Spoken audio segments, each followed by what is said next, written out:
All right, you're welcome back. The world has about 68.5 million people seeking refuge in other parts that's not their home. Now, the UN says every minute 20 people leave everything behind to escape war, persecution or terror. And in 2017, someone was displaced every 2 seconds. Now, presently, more than half of the world's refugees are fleeing from Afghanistan, Somalia, South Sudan and Syria. But Nigeria also has a sizable number of displaced persons as a result of the insurgency in the northeast, which has lasted for more than 9 years. On World Refugee Day today, we commemorate the strength, courage and perseverance of millions of refugees across the world. Yeah. All right, we still have Ayodele Adio with us here, the managing editor of Gloom TV. Thanks for staying with us. And we have now joining us a humanitarian and recording artist, and she's also a celebrity voice of refugees, Nikki Lauye. Good morning. Good morning. Nice to see you, Nikki. Thank you very much. All right. Now, let me start with you, Nikki. Issues of refugees. In fact, the word refugee is very common with people, is not necessarily strange. But the number of refugees across the world, considering the fact that people are more enlightened, governments are investing even much more into different kind of things, but the number of refugees keep rising across the world. 68.5 million. That's a lot. That's a lot. That's the population of Ghana times 2. If wow. you want to put it in more perspective. Than the population of so many countries. So many countries. How troubling is this? Very troubling, but the truth is that everyone is trying to find a peaceful place to reside in. You know, most people from all those countries actually are in war-torn countries, war-torn areas, and we do have some of them in Nigeria as well that come to actually seek solace right here in Nigeria. But you know how right here back home we have more of the IDP situation and the migrant situation that's been happening, people returning back from Libya, as well as people that actually were torn apart from their homes back in the northeast. We're still having that situation to deal with at the moment, but it's amazing. The numbers are still alarming at the moment. Yeah, truly. Let me stay with you, Nikki. When the day is marked to, to recognize the strength, the courage, and of course the perseverance of refugees all over the world, there seems to be an attempt at all levels of government and societies to actually break the spirit of refugees. Isn't that what is happening, really? Well, I mean, take a place like the US now, where you have this issue of, migrants that are being, children being torn, separated from their families. I actually heard about that story myself. I even saw pictures and all of that, and I was wondering how they're planning to deal with that situation at the moment. I even heard about, I think, a ship that arrived at the ports of, is it Italy or so? Yes, and was turned. And it was turned, they didn't allow them to actually land because the country too is trying to deal with this whole migration situation at the moment. The truth is that, well, everyone is just trying to find a way to deal with the situation. There's so many people coming in, and the country is looking at the fact that can we handle all these people coming in at the same time? But the truth is that we just have to make sure that back home here in Nigeria, we keep doing the best that we can to make our country a better place for people to live in and not have to run away from. Definitely. So I think that's the basic situation that has to be handled at this point in time. All right. Ayodele, the issue of refugees, the world has been aware of this a long time. In fact, for the past 18 years, the day to commemorate Refugee Day has been set aside. The United Nations drawing attention to this. But is the world overwhelmed by the issues of refugees? Overwhelmed. I'll be careful to use the word overwhelmed. Okay. However, the rise of the right-wing, populist, conservative politicians in Europe and America have given rise to this anti-immigration sentiments in much of Europe and America. To a certain, the argument, of course, is that these people bring in crime, they take your jobs, they forward terrorism and all of that. However, for me, if you look at the foreign policy of the American government just post 9/11, it was to ensure stability in Africa and in some parts of the Middle East, so that more people don't move out of these countries into Europe, and what have you. Whatever happened to that foreign policy strategy that got nipped before it even reached actualization is a different kettle of fish entirely. But except and until, because if you look at the numbers where this huge amount of immigrants are coming from, refugees are coming from, sorry, Syria has 5.5 million. You know, Libya has close to 1 million people who are seeking refugee. Afghanistan is another worrying number. Each of these countries were destabilized because of the interest of hawks, foreign hawks in their country. So I think the West will have to take responsibility for what it does in some of these countries and drives the level of people living all of these countries at the end of the day. And of course, leaders of certain African countries like Somalia and South Sudan, where there's another staggering amount of refugees coming out from us, take responsibility. Even in Congo. And even in Congo, sadly, I don't know why Congo hardly ever makes the news. It's worrying because you have the deaths in those countries are tremendously worrying. So African governments need to take a lot more responsibility to provide jobs for its people, to provide security for its people, and to ensure that we keep the peace in our borders. And except we do that, I mean, we'll just keep knocking on the doors of Europe consistently. When you even talk about Africa, Nigeria, for example, Nigeria is a giant of Africa. And when you hear that about 100,000 or 200,000, 300,000 Nigerians actually seeking refuge in neighboring countries like Chad, Cameroon, you just wonder, where did we drop the ball? I mean, these are countries that really should be looking up to Nigeria. But unfortunately, you have tens of thousands of Nigerians going to such countries. I mean, you do this to me every single time when you say Nigeria is the giant of Africa. Are we not the giant hurts me of every Africa? time you say that. But Nigeria still... We are. I'm not saying that we are minding the challenge. Nigeria still just about the numbers. We are the most populous country in Africa. And I'd buy that argument, you know. But consistently, we drop the ball. We just cannot seem to get the basics right. I mean, you said 200,000 people are seeking refugee status in neighboring countries. I tell you the sincere truth. If we had choices to infiltrate all of these other countries, you see, it is because the region outside the Maiduguri axis, the northern eastern part of the country, where you have Chad, Niger, Mali, the borders in that country, they are far poorer than we are. If you look at the Human Development Index, those countries rank between 183 and 181 in 187 countries. They are desperately poor. So we know that if we move to those places, we're just going on the death sentence. So we don't even bother. That's why you don't even see the pressure of us moving outside our neighboring countries. If they were economically better or stable, you'll be shocked at how many people would have left. It's more of safety reasons why people are actually moving there. I think they just, especially in those areas up north, they're just looking for a way to escape what's going on out there. It's not really about the fact that, oh, that place has more resources or something. It's just more of safety reasons. And 21% of refugees that move from Africa, actually Nigerians, from Africa to Europe, about 170,000 right now in Europe, and 21% of that is actually Nigerians. It's really shocking. It's really shocking. Because, look, listen, at some point in the 60s, I mean, just as recent as the 60s, Ireland was a terrible country. They were seeking refugee status all over. Everywhere. They were broke, desperate. They sat down, went back to the drawing board and fixed their country. Do you understand? So the entire West African GDP is not even up to what you have in Ireland.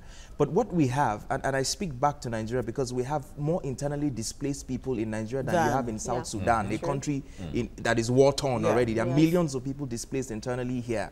And the reason is simple. Between 1980 and today, China, for instance, has lifted 600 million out of poverty. India has lifted over 350 million people out of poverty. But between 1980 and now, we have created more poor people in Nigeria. So you have more jobless people, more frustrated people, little resources to fight for, no infrastructure, no development. Crisis is the answer. So until we begin to deliver the goods to Nigerian people, to ensure that when people graduate from school, they have a job. Imagine the frustration of a woman who fries akara to send her child to school to get an education. The boy finishes school, can't get a job. It is double frustration. Exactly. So we need to fix all of these simple problems so we stop this chaos that is swallowing up our country. All right, Nikki, if we look at statements, on a day like this, you hear lots of statements, statistics are rolling out, governments are making promises and all of that. But let's look into what real concerns government are showing. In Kenya at the time, the president was talking about closing the Dadaab refugee camp, the largest refugee camp in the world at the time. And there were a lot of calls from different heads of state, even the United Nations warned against it. Now, here in Nigeria, the internally displaced persons, They were told, there was arrangement for some of them to move back to their, to their homes and all of that. But we hear of rice and relief materials meant for these people being diverted and all of that. That is our government doing enough, and agencies doing enough for these people who are already distressed? Well, the truth is that I do hear of this sad news at the same time, but I can only speak about where I have my jurisdiction in. That is, I happen to be the Southwest voice for the Refugees Commission, and I know personally that the commission right now underneath the HFC, that is Ajia Sadiq Farouk, she has been actually making sure they've been going around different IDP camps in different states, and they've actually been providing empowerment materials this time around, not just food, but this time around giving them sewing machines, giving them grinding machines, stuff that they can use to rebuild their lives all over again. Even we actually did one in Lagos some few months back. I was actually present at that one. And a lot of the IDPs turned out en masse, and migrants that just came back from Libya. And these were just little ways that I know that the government has been trying to empower them. Yes, we also keep working with, via my foundation, Angel for Life Foundation, and other people, we keep trying to see how we can keep providing more food, support for the children to go back to school, just to ensure that even while they're relocated, or because some of them actually in Lagos, we don't have any IDP camp in Lagos. No. So definitely. Official. Oh, yeah. At least officially. Yeah. Officially, we don't have, although quite all right, we have some churches and some groups that are actually housing some of them.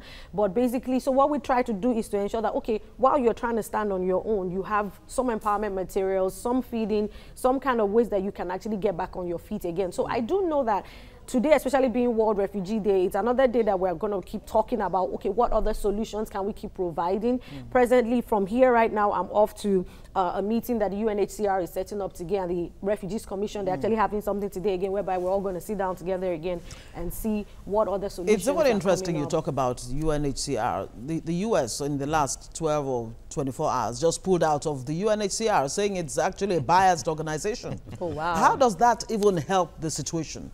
I mean, you need to understand. It has not even ratified the Child Rights Convention. Yeah, and you would think that a country like the U.S. should be at the vanguard of this. President Trump. Yes, I was about to know the kind of decisions he takes. And sometimes I don't want to see him as an irrational person. I think sometimes he's a transactional leader. It's what is in for me and what is in for the country. It's about the deal. That drives his decisions out of the deal at the end of the day. Because if you look at Germany, you might argue that Germany is a more compassionate country because it took in over 1 million Syrian refugees. Yeah. But the truth is, Germany needed those 1 million people for its economy to be stable. It has an aging population, and its economy is definitely going to drop in the next 4 years if it does not take in people. So it was an economic imperative for them to take in 1 million Syrian refugees into their country. Otherwise, their economy was going to drop sooner or later. And that's why Japan is not growing as much as it should, because it has an aging population. You know, so you need to look critically at what influences the decisions of people to take in or not take back. He rode on the back of closing the borders. That's what gave him the votes to win the election. Yes. He knows so well that if he opens his doors to all of these people, he risks his re-election bid. And some of them have arguments that they make about, the consequences of having some of these people from different parts of the country and all of that. So I think for me, rather than outsource our responsibilities to the decision of certain leaders in other countries, home governments must do better to protect the integrity of their people.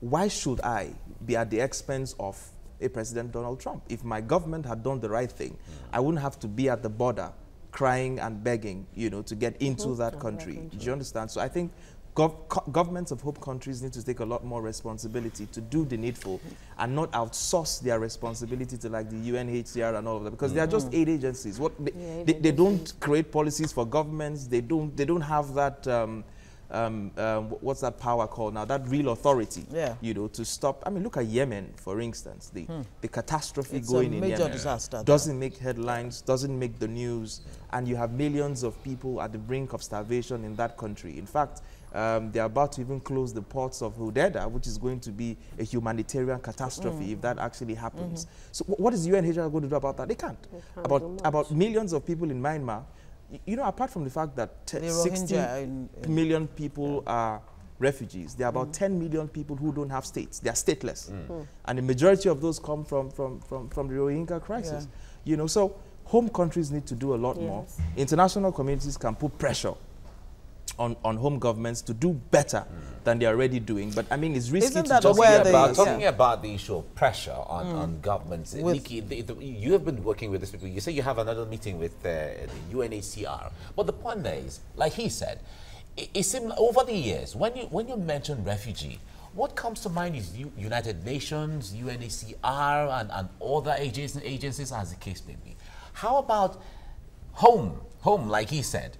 Are the governments really doing this thing to cater for people that are displaced even internally, or maybe refugees coming from other countries? Now we hear the southern Cameroon. They have refugees in Nigeria in Cross River State, in Benue State, as the case may be. So when it comes to caring for all of these people, how much is government doing, and what are the state of these people within the camps? At least you have been to some camps within the Southwest, like you said. Well, at least the major body that is in charge of this is the NCFRMI. That's the National Commission for Refugees, Migrants, and Internally Displaced Persons. Even when these people come into Nigeria, they have to be registered first with the commission and be given, I think, an ID card, which is now their symbol of identification to be able to move around the country. And it now depends. There's also a process that is done. You know, it depends. You might apply for refugee status, asylum status, but there's a process before you are actually granted this status as well in the country. So I know that the government does this through NCFRMI. Then they also partner with other agencies, like the returns of the migrants from Libya was with IOM. That's United Nations International Organization for Migration, you know, and that's why they've been partnering with UNHCR, everyone, to just keep seeing what they can do, because of course that's the outlet through which the government actually works. And they also work with NEMA, SEMA, everyone coming up on board to actually work together. I know that it's actually alarming, because I think at the same time the government wasn't prepared somewhat for the this crisis, because we have never been there before. Like an avalanche. It's still a learning process. Everyone is still learning how to handle this situation that is on ground at the moment, actually. But I'd like the both of you to actually weigh in on the issue of refugees and what contributions really they make to their host countries. I mean, you talked about 1 million refugees in a place like Germany, and how they actually bring a lot of value to the table, instead of seeing them as, you know, no good criminals, you know, low lives that Donald Trump would like to see them as. Yeah, I mean, they bring tremendous value to the country hosting them. I mean, imagine if you had migrants coming in from Syria into Nigeria. What you have is highly skilled people who are going to be taking a fraction of what they should earn, you know, in their host countries, in your country. So you have, well, these are middle-class people who are displaced, for goodness sake. They come with skills and certain competencies that they bring to your country for free. Certain skills and capabilities that you naturally lack in your own country. And they're going to work for half, you know, your minimum wage, just because they want to survive. They're a lot more desperate, they are more hardworking, they have the drive to climb up the social strata, and so they're going to put in the shift. They'll work for more hours than you naturally would work for in your home country. They'll do the need for the... In fact, the statistics actually show in this same Germany that I was telling you that crime rates have dropped between the period of the time that more people have come in, because they are fearful people. They don't just go out and commit crime because they know that the host communities might be hostile to them. You know, so, and I'm glad you raised the issue of Cameroon happening right, you know, at our borders. And here's why I told you that governments need to be a lot more proactive. And I expected that Nigerian government, knowing so well that if the Ambazonian crisis in Cameroon persists, we're just going to be overwhelmed in Cross River, in Adamawa State, where these people are going to flood into our country. And so what should you do? You should lead negotiations with this country to ensure that there is peace and stability in Cameroon. Because if it breaks out, we're going to be in trouble at the end of the day. So we're still trying to handle the Bakassi issue. So you need to sit on the table with this government. Your diplomats have to be there 24/7 to ensure that there is stability in that country so that it doesn't break out. But of course, it's a humanitarian issue. We need to be a lot more compassionate to people who have lost lives, who lost properties, and find a way, however inconveniencing it is, to accommodate them. Because these are people who had a life. You know, they had... You know, I keep on going back to Syria. Syria was quite a middle-class country. They were doing so well. And here they are having nothing, not even food to eat. And so on the religious level, I mean, I was listening to, you know, of course, as I was preparing for work this morning, an analyst was saying, look, even the two major religions of the world, Islam and Christianity, the rallying points, Jesus Christ, of course, for Christians, and Muhammad, at one time or the other, they were actually migrants. They were refugees. Yes. They had to flee, their home country away from, insecurity and all of that to find refuge elsewhere. So why would people close their doors or their borders to people who genuinely, truly need help? Now, this New York Declaration of 2016, Nikki, I wonder if you know enough about it, that actually talks about, standing with refugees, hashtag with refugees. Talking about, every refugee family, every refugee can work or learn new skills to support their families. Every refugee family has somewhere safe to live, and that every refugee gets an education. How realistic really are these goals, and how have they being pursued? This is 2018, and this declaration was done in 2016. How much traction have we gained since then? Even I think that slogan is even still standing as at today with refugees. Okay. The truth is, I think every country is just going to do the best they can according to what they can. Like right here in Nigeria, we're still trying to see how we can manage our own internal situations, people coming back from Libya, and making sure that they find some form of way to even start up their lives all over again. Yeah. So it's definitely going to be different with every country, deciding how they're going to make that work. But the truth is that back home in Nigeria, we just all have to put hands on deck and just see what we can do to help each other out, especially everyone that's returning back. If there are people that you can employ, let's employ them. Let's give them more ways of getting back into the system, because they ran away in the first place because they were trying to find another safety and another means of livelihood. So I just believe that we all have to find a way to work together back home in Nigeria here. All right. Nikki Lauye, humanitarian celebrity, voice of refugees, and of course Ayodele Adio. Thank you so much for joining us. Ayodele Adio, of course, is of Gloom TV.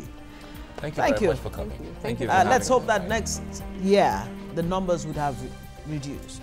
Hopefully. Well, when the government are doing what they're supposed to do, like we said. Thank you so much.